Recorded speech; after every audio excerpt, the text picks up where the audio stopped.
देखिए, अभी हम लोग यहाँ पे बीसीसीएल के लोधना एरिया ऑफिस के बाहर में खड़े हैं और यहाँ पर राष्ट्रीय कोयलरी मजदूर संघ के जो नेता हैं वो आए हुए हैं। इनकी कुछ मांगे हैं, उसको लेकर ये लोग गेट पर पहुँचे हुए हैं और यहाँ पे धरना प्रदर्शन कर रहे हैं। तो इनसे जानेंगे क्या कुछ पूरा मामला है। सबसे पहले भी अपना परिचय दीजिए। बताइए। मेरा नाम धर्मेंद्र कुमार सिंह हुआ।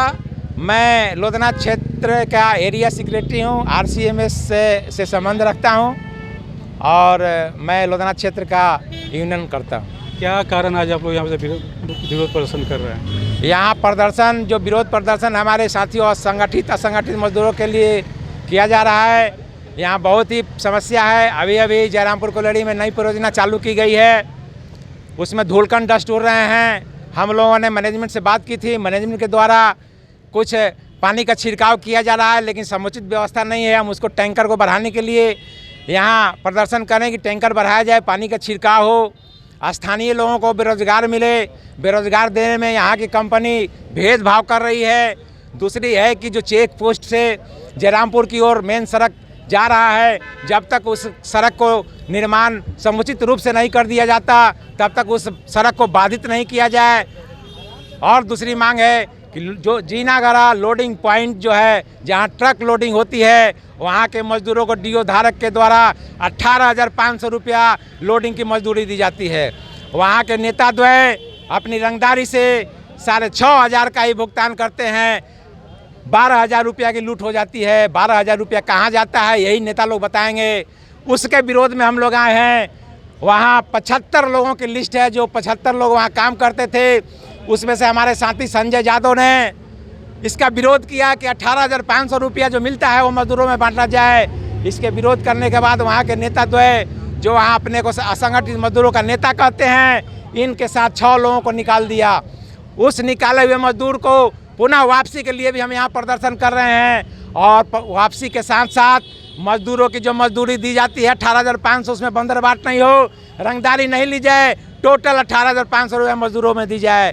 इसी सब के समक्ष हम लोग यहाँ एरिया गेट पर महाप्रबंधक के कार्यालय के समीप प्रदर्शन कर रहे हैं। इस प्रदर्शन में यदि हमारी बात नहीं मानी जाती है, पानी का छिड़काव नहीं होता है, सड़क निर्माण नहीं होता है, स्थानीय को बेरोजगार लोगों को रोजगार नहीं दी जाती है, संजय यादव को लोडिंग पॉइंट पर यदि वापसी नहीं होती है, मजदूरों की रंगदारी जो ली जाती है वो बंद नहीं होती है, तो हम लोग अगला अनिश्चितकाल धरना पर बैठेंगे और इस संबंध में हम लोग उपायुक्त से भी मिलेंगे। उपायुक्त के जो जन अदालत लगती है उसमें इस विषय को रखेंगे। संजय जाइएगा आगे। तो क्या कुछ मामला हुआ था आपके साथ में? हम लोग विगत 10 वर्ष पूर्व से ही हम वहाँ पर कार्य कर रहे हैं। वहाँ पर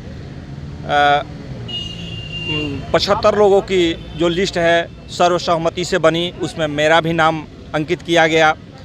लेकिन दुर्भाग्य है कि जब हमने मजदूरों के हित की बात कही तो वहाँ के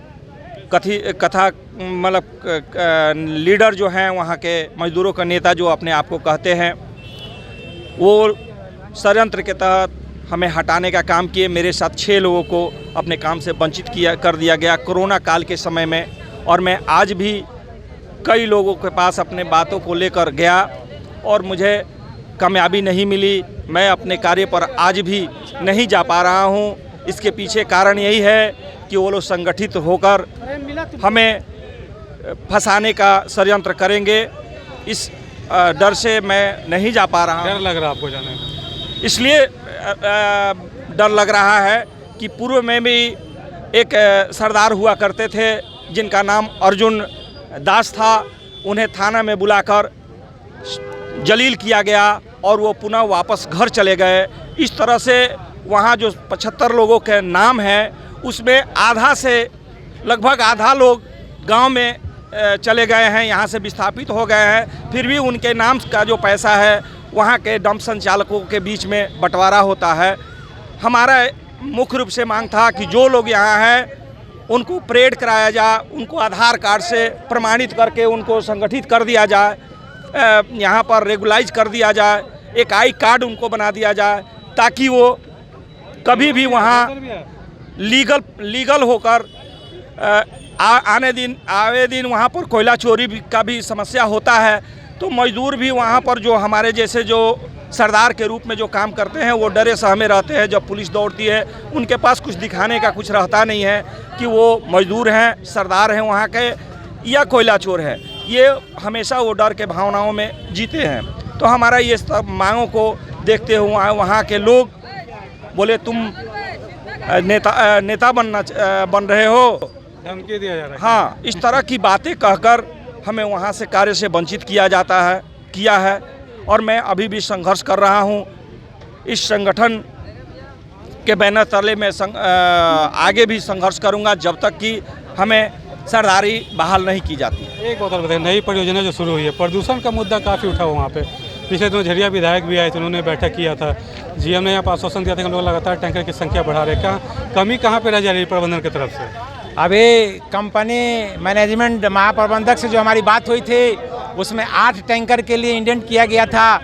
हेडक्वार्टर गया हुआ है लेकिन 8 टैंकर में अभी एक भी टैंकर नहीं आया। उसी के विरोध में हम लोग महाप्रबंधक से बात किए तो महाप्रबंधक ने 2 ठो भाड़े पर टैंकर लगाया है जिसे समुचित व्यवस्था नहीं हो पा रहा है। हम लोग इस मांग को कर रहे हैं कि जब भाड़ा पर ही पानी छिड़काव करना है तो 2-4 टैंकर और बढ़ा दिया जाए भाड़े पर। जब तक हेडक्वार्टर नहीं देती तब तक भाड़े पर ही चले और डस्ट धूलकण से, प्रदूषण से जो समस्या उत्पन्न हो रही है वो खत्म हो।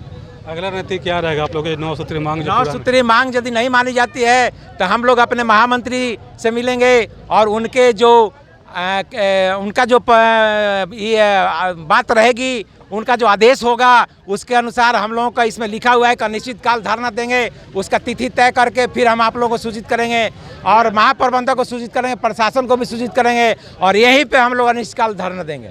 देखिए, राष्ट्रीय कुलेरी मजदूर संघ के नेता थे जो अपने 9 सूत्री मांग को लेकर यहाँ पे बीएसएल एरिया ऑफिस आए हुए थे। इनका साफ तौर पे कहना कि इनकी मांगों को पूरा नहीं होता है तो आगे भी लोगों को आंदोलन करने के लिए मजबूर हो जाएंगे। तो फिलहाल अभी के लिए इतना ही। 99 न्यूज़ के लिए लोधना से दिलशाद खान।